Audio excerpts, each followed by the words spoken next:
Welcome back, James Rosen. Nice to see you. Hi, everybody. Hope you're all doing well today.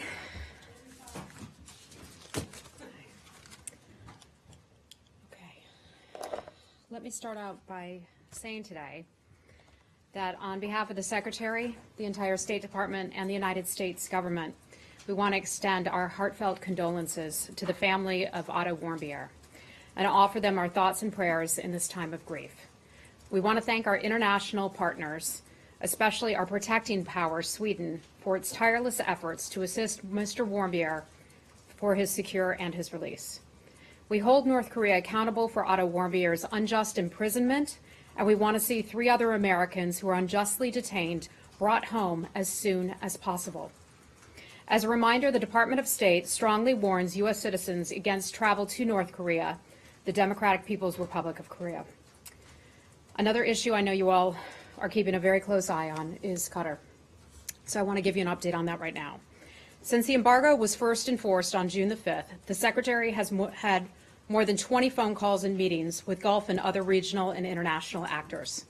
The interactions have included 3 phone calls and 2 in-person meetings with the Foreign Minister of Saudi Arabia, 3 phone calls with the Foreign Minister of Qatar, and 3 calls with the Qatari Emir.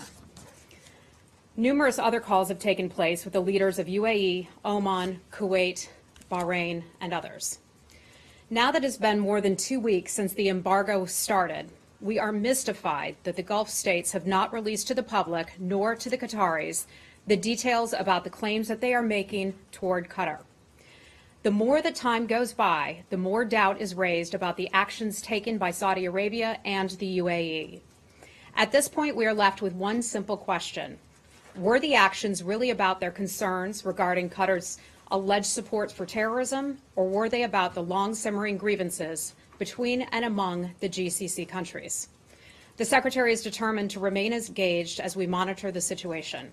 He has been delivering the same message to other diplomats overseas. We are encouraging all sides to de-escalate tensions and engage in constructive dialogue. We once again call on all parties to focus on the core regional and international goal of fighting terrorism, to meet the commitments that were made in Riyadh, Saudi Arabia, and to constructively resolve this dispute.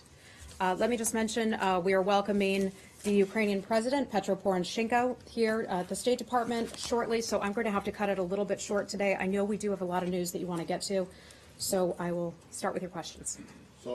Thanks. Go right ahead. I was going to, well, I still will start with North Korea. Just okay. On the, you say you're going to hold the North Koreans to account. Has there been any movement on how exactly that's going to happen? And what is the status? As I understand it, you have the authority already to make it illegal for U.S. passport or to invalidate U.S. passports for travel to North Korea. Are you looking for additional authority, and where is the Secretary and his decision making on whether to use the existing authority? Okay, so let's start with the travel restrictions, and that is we're contemplating that right now. We've not come to any kind of decision on that matter just yet, but we're continuing to look at it. We have a great deal of resolve to try to handle this situation and try to hold North Korea responsible for the death of Mr. Warmbier and bring back those 3 Americans who do remain there. So we're continuing to evaluate whether we should put in some sort of a travel restriction. The Secretary has the authority to do it. He just has not come to a conclusion about how this would potentially work, but we're still considering it.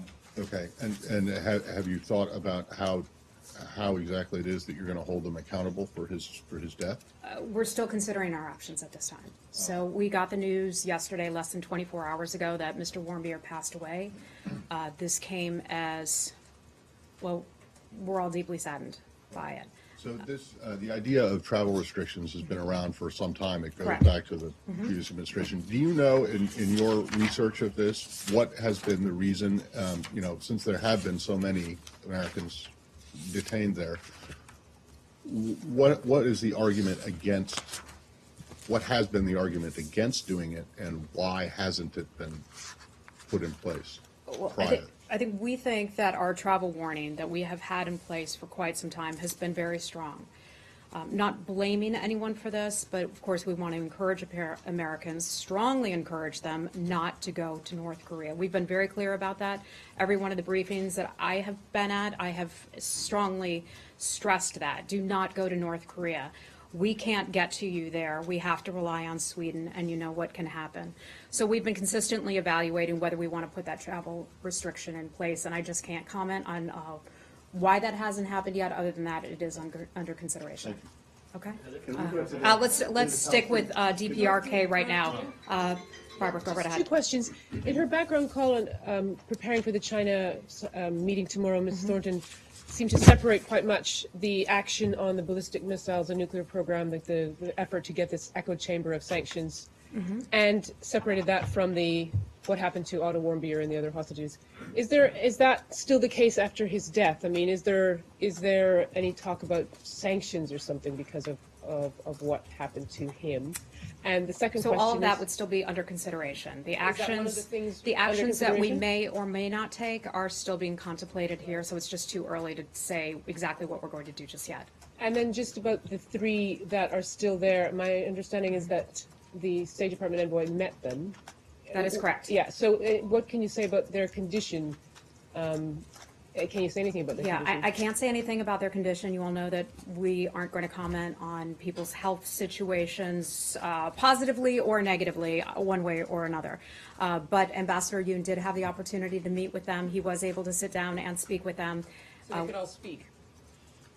Let me rephrase that. Sorry. He did have a chance to meet with them. I'm not saying that they didn't speak. I know he sat down and had some sort of a dialogue with them. I just don't recall the exact word that was used. But we were face-to-face. Ambassador Yoon was face-to-face with those Americans, and we would just like to see them brought home as quickly as possible. DPRK. Go ahead. Hi, Carol. What else is on the table? What other options are you considering? Might you be considering going to some sort of international court and seeking charges of murder? I'm not aware of that at this point, but again, it's still early. He, passed away about 24 hours ago now. Can you tell us anything else that might be on the table? I cannot. No, I'm sorry. DPRK. Yes. Hi, Mikey. The touring company that's involved in Otto Warmbier's travel to North Korea, the Young Pioneer Tours, is physically located in China. Is there any discussion to designate these types of companies, and is there any discussion to ask China to step up supervision on those type of companies? That's a really good question. I don't know. I don't know the answer to that. Let me look into that for you. I think that's a certainly a wise question to ask right now. We don't want people to encourage Americans, let alone people from many other nations, to go to North Korea. We can't get to you, so we remain very concerned about that. Okay. Hi, Gardner. Yeah. I just was wondering, Heather, it seemed to take you a long time to kind of get to outrage on the Warmbier situation. For a long time, you were simply saying you were happy that he was home. You didn't address his health.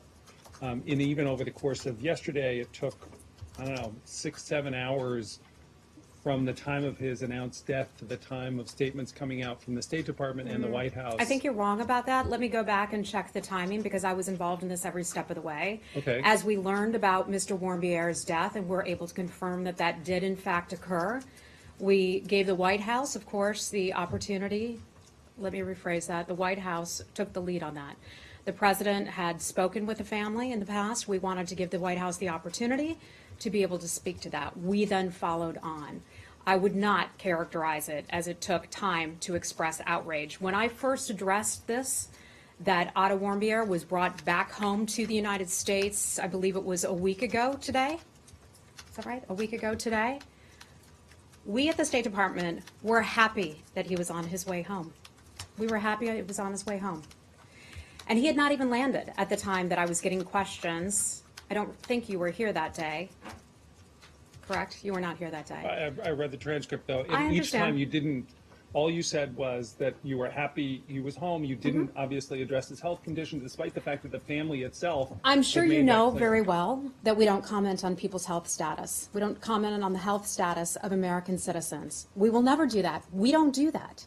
His parents chose to speak about that. They're able to speak about that. Okay, so I will never characterize someone's health whether they're in great health or they're not in great health from this podium. It is not my place to do so, and it is not the place of the State Department to do so. I'm sure you know that. Okay, but I mean, no sense of, it wasn't until yesterday, last night, really, that this administration expressed something close to outrage about how Otto Warmbier was handled in North Korea. Was that simply because you could not talk about his health, or what? Why was that? In just one more add on this, the president also said today that if he'd been taken out within days, things would have been different. And he talked about how essential it was to have gotten Otto Warmbier out immediately and quickly. Does that put a lot of pressure on you now to get the other 3 Americans out quickly and We would like the other immediately? Americans to come home just as quickly as possible. One of the very first briefings that I had here when I joined the State Department not long ago was from our consular affairs officials. And that's when they talked to me about Mr. Warmbier's case, expressing concern, just as they expressed concern about the cases of other detained Americans across the country. That is a top issue. That will always remain a top issue here at the State Department. Next question, please. Yeah, do we have anything else on the DPRK? We don't have that much time yet. Carol, go right ahead. I'm sorry, Ann. We're interchangeable. Well, it's the same paper. It is one of the things under consideration in following up on North Korea, a suspension or change to the unofficial talks of the sort that Mr. Yoon participated in, and through which he learned apparently of the severity of Otto Warmbier's condition. At this time, I'm not going to be able to get into any additional conversations about sideline talks or anything like I mean, that. it historically has Yes. been a channel that the North Koreans have used for good and ill, right? They've used it to communicate things they wanted to communicate, but they've also used it to say, hey, look, the Americans are willing to talk to us, and and to legitimize themselves. So theoretically, it would be something that a carrot you could remove. Yeah, I'm just not going to get into that right now, but if there's a point where we can give you more on that, I certainly will. Okay, thank you. DPRK? Yes. Oh, okay. James, hi. Heather, first allow me to say on behalf of everyone at Fox News how very proud we all are of you for Thank you. assuming your new duties in government service, and that this administration, any administration, is very fortunate to have you. Thank you, James. That's very sweet. Now, about your financial disclosure form. No, I'm kidding. I'm sure that you saw the statement from Senator McCain about the Warmbier case. He said, let us state the facts plainly. Otto Warmbier was murdered by the regime of Kim Jong-un. First question, does this administration agree with that statement? Yeah, I'm not going to comment on what Senator McCain said. I'm familiar with what he said, but I'm just not going to characterize that. We just can't comment on the circumstances of his death right now, but we remain committed, and the Secretary remains very committed to hold North Korea accountable for his death. Two more on this, and then I'll yield to others. In telling us, as you just did just now, that you cannot speak to the circumstances surrounding his death, are you also telling us that you are unable to address the allegations that he was physically abused by the North Koreans? Yeah, I can't comment on that at this time. Last question.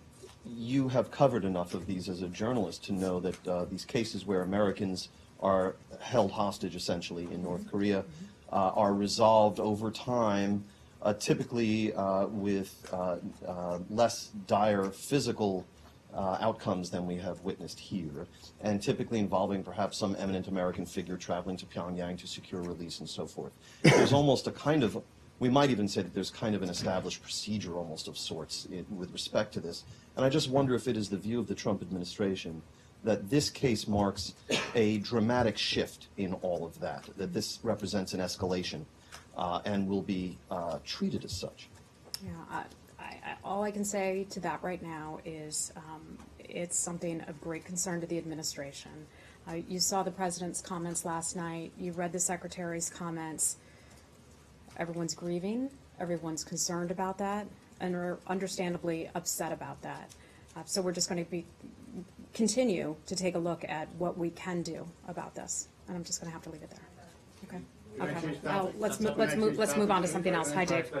So on the Qatar issue, you said at the start you had been mystified by Saudi Arabia's failure to present evidence. Yeah. But they have presented a clear list of demands to Qatar. Are they demands that you endorse? The Secretary said in the past that Qatar should do more against terrorism and against terror financing. Do you have a list of your own demands to Qatar that you've made privately, or should the embargo end now? Yeah, so I'm not aware of any demands that we are putting on them, other than that we ask all the countries involved to look again at the top issue. And the top issue, as we see it, and as we all agreed to from Riyadh, was defeating terrorism. Each of these nations has confronted terrorism in one way, shape, or form. That continues to be the main issue. We call on those countries to resolve their differences, to work together and speed this along. Are Saudi Arabia's demands reasonable? I'm not going to characterize them as reasonable or unreasonable, but what we see this as long simmering tensions that have been going on for quite some time. And that is why we believe that this can be resolved peacefully among the parties without the United States having to step in some sort of formal mediation role, that they can do this on their own. And we're asking them to, let's move this along. If they don't, are you ready to provide that mediation? The President had offered Secretary Tillerson weeks ago to do that. At this point, we don't think that that is necessary. We believe through the Secretary's talks, through talking with those nations and hearing what they have to say, that they'll be able to work this out on their own.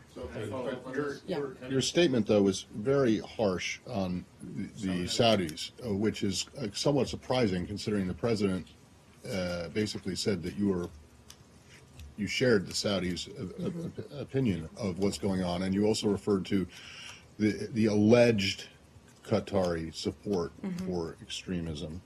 Does that mean that the President's belief is not the same as the State Department? Our position has not changed on that. I think we are just, this Secretary likes results, and we believe that these are because of long brewing tensions among the various parties, and so we want them to resolve it. But you see that your position has somewhat shifted from aligning with the Saudi position to calling on the Saudis, demanding. In fact, if you say you're mystified that the Saudis and their allies have not presented their list, what is it? Is it just that have you lost patience with the Saudis? I wouldn't put it that way. I think we've just said to the parties involved, let's finish this. Let's get this going. Okay. But do you still Yeah. consider Qatar, Yeah. or Hi. do you blame Qatar that it's still supporting terrorist groups? We Because have- the Secretary has said that, We've and the continued to President say that all countries have more that they can do. All of the countries involved have more that they can do to try to defeat terrorism, whether it's through terror financing or other means. So we continue to call on Qatar to do that, as well as the other nations. And do you And think so- your statement doesn't contradict what the President has said 2 weeks ago about Qatar? I don't think so at all. I think the President and the Secretary both want to see this resolved. They want results, and let's see this resolved quickly. Nick, go ahead. So the Secretary canceled his trip to Cancun to focus on Qatar, and then you say he's been doing all these phone calls. So Yeah. do you believe that the situation has now arrived where there's nothing else he can do until the sides sort of meet the demands that you've laid out today? I mean, the impression we got on Friday was that he was canceling that trip to mediate, but now you seem to be saying that there's no role for him right Well, now. I know he had a meeting just last evening on this very subject here in Washington. And so I would anticipate that those conversations would continue. But there comes a certain point where you say, folks, let's get this done. Let's get moving along. The Secretary likes results. So who was that meeting with last night? He met, I believe it was with the, let me get back with you on that, okay? Everybody, I'll get back. Yes. Yeah. Very quickly, I want to go to the peace process, Palestinian-Israeli peace process. At a time when there's a movement, and Mr. Greenblatt is over there. I'm sorry? Mr. Kushner is on his way Yes. to mediate and so on. The Israelis seem to be accelerating the settlement building and so on. And I wonder if you have a position on this. I wonder if you would urge them, at least while this is ongoing, to slow down, as the President suggested at one time, this settlement building acceleration. A couple things on that matter. First, since we didn't have the opportunity to brief you all on Friday, Right. I want to say this. We want to condemn the terror attack, the attack that took place against the Israeli police officer that resulted in her death and wounded several others. So we want to extend our sympathies and condolences to the family and the Israelis as well. That brings to mind that we want to reiterate our commitment to stand with Israel against terrorism. Right. Now, to your question about settlements, the president has been clear all along. His position on this has not changed, and that is that we see settlements as something that does not help the peace process. And you believe that if the Israeli government would stop building settlements or would issue a freeze at the present time, that would help accelerate the process, correct? The president, again, I'm just going to reiterate what I just said. The president has said that unrestrained settlement activity is not helpful to the peace process. Okay, and one last question. Is the State Department involved in the ongoing efforts by Mr. Greenblatt and Mr. Kushner? Yes. So, as you all know, Mr. Greenblatt and Mr. Kushner are heading over to the Middle East. That trip is closely being coordinated with the State Department. Our embassy is involved in helping to facilitate that trip, and we're all supporting that trip in every way we can. We would like to see Middle East peace just as much as the president and his representatives would. I have time for one more question. Hold on. Yeah. Does that mean that no one from the building is going with them from here? You know, Mr. Ratney, who is has that portfolio. I will look into that for you. Let me take a look at that. Iran? Okay, hold on. Just jotting that down from Mr. Lee. Let's go to Ukraine real quick, and then James, I'll take you. Okay. Thank you. Who had Ukraine? And sorry, Hi. Michelle. From Michelle, NPR. hi, how are you? So last week, Secretary Tillerson said the U.S. Doesn't want to be handcuffed to the Minsk process on Ukraine. But in the Treasury Department announcement today about new sanctions, it says sanctions won't be eased until Minsk is implemented. So I'm just curious, I mean, is there something else other than Minsk being discussed? Is there another peace plan in the works? Yeah, so let me start out by addressing the sanctions issue, and that was the Treasury Department, and they're just updating sanctions that have already been implemented. Right. So it's not a new stream of sanctions. It just if you says will. in the language that these won't be lifted. It's maintaining the sanctions. In terms of the Secretary's testimony last week and talking about Minsk, I think that's what you're referring to. We remain committed, even though the United States is not a party to it, we remain committed to the Minsk agreements. We continue to call on Russia to adhere to the Minsk agreements. That hasn't changed. The only thing that's new about this is the Secretary, and I mentioned a minute ago, likes results. So we, the United States, has stood by and we have watched very little happen with regard to the Minsk agreements. It's been about 2.5 years, 3 years or so. We would like to see something happen. If Russia and Ukraine would like to come together and work out through some separate channel of sorts their own agreement, we could be okay with that. But we'd like to see Minsk, we would like to see them go forward with Minsk. We're concerned about that, but we're also open to other channels as well. But you mean that another channel would get the results that Minsk seeks? Yeah, the results the roles wouldn't would be the change. same. The results wouldn't change, Right. but if there's a different mechanism by which they can work out those results, then that would be okay. If either party doesn't like Minsk, they could just wait and you'll get bored of it and look for something else. I'm sorry? Well, if either party doesn't like Minsk, they should just wait it out, since you want results. I think the answer to that would be, what we want from that, what we would like to see from that, hasn't changed. It hasn't changed one bit. James? There was a news conference held this morning in Washington by the Iranian dissident group that has periodically sought to disclose what it claims to be illicit nuclear activities of one kind or another. And this group, of course, has had some success in this area, having exposed Natanz. Today, their subject was the Iranian ballistic missile program. I wonder if anyone here in the building watched the news conference and has any comment on the purported revelations. So I'm aware that news conference took place. I know some folks in the building were certainly monitoring that. So we're continuing to monitor the ballistic missile program. We are monitoring that program closely and very carefully in terms of intelligence matters or details of our efforts to try to monitor the ballistic missile program. I'm not going to be able to get into that today. Okay. Guys, on Iran. I'm going to have to leave right now. I'm really sorry today. Petro Poroshenko is upstairs, and I have to join in that bilateral meeting. You can't come down here just twice a week and then Matt, we can talk about this later, okay? I would love to spend more time with you. I know we have a lot of ground to plow today, but I have to get up to this meeting, okay? I also would love to spend more time with them. James, great to see you.